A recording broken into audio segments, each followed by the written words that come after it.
Effectivement, c'est étonnant tout ça. Je vais vous faire entendre et vous montrer des images qui vont rappeler à plusieurs des souvenirs assez incomparables.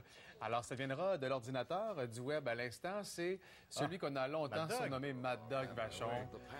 Il a été un des lutteurs les plus marquants de la québécoise, mais aussi de la lutte américaine et ailleurs. Alors, on lui a adressé souvent des portraits dans les différents médias internationaux. Et on a avec nous ce matin deux des créateurs, des deux auteurs d'un livre qui porte sur la vie de Mad Dog Vachon. Alors, Bertrand Hébert et Patrick Laparade. Bonjour, messieurs, ça va bien? Bonjour. Vous l'avez connu, vous, Mad Dog Vachon? Oui. Ah oui? Dans les derniers temps de sa vie, on a écrit d'abord un livre sur l'histoire de la lutte au Québec. C'est là qu'on a rencontré Maurice. Et suite à son décès, c'est devenu un naturel tellement le monde aime Maurice Vachon de pouvoir lui rendre hommage avec ce livre-là qui est à la fois la vie de Maurice, mais aussi la vie de Mad Dog, la carrière de Mad Dog, le personnage. Comment il s'est appelé Mad Dog? C'est arrivé quand, ça? C'est arrivé dans les années 60, au début des années 60, à Portland. Il est arrivé pour un combat et il est arrivé dans le ring. Il a lancé un adversaire par-dessus le troisième câble. Il a frappé l'arbitre. Il est descendu en bas. Il a frappé le policier. Il est retourné en arrière-scène. Et là, le promoteur lui a dit, « Mais qu'est-ce que t'as fait là?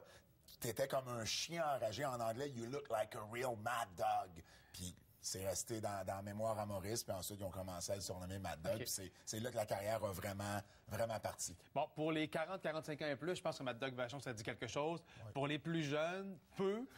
Sachez qu'il a d'abord commencé comme bagarreur de rue, très jeune, hein, je pense. Déjà très jeune, ses parents ont eu peur que Maurice tourne mal. De là, ça les a amenés à aller s'entraîner au YMCA en lutte amateur. Et de là, il est devenu lutteur olympique. Et il s'est présenté aux Olympiques de 48 à Londres. Alors qu'il avait à peine 18-19 ans. Il avait 18 ans à ce moment-là. OK. Donc, champion mondial à 17 ans, olympique à 18 ans. Déjà, il était petit, trapu, fort, un taupin qu'on appelle, quoi? Ah oui, c'était quelqu'un qui avait commencé à s'entraîner là quand il a commencé la lutte, puis il s'entraînait beaucoup pour développer son coup.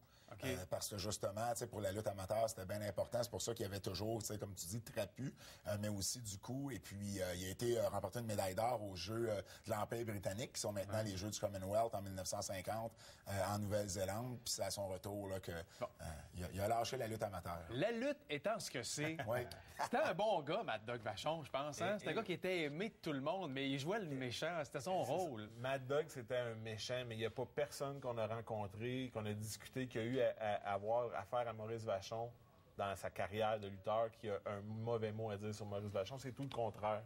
C'est l'antithèse du lutteur, c'est-à-dire qu'il a aidé un paquet de lutteurs québécois, de Pat Patterson à Ricky Martel.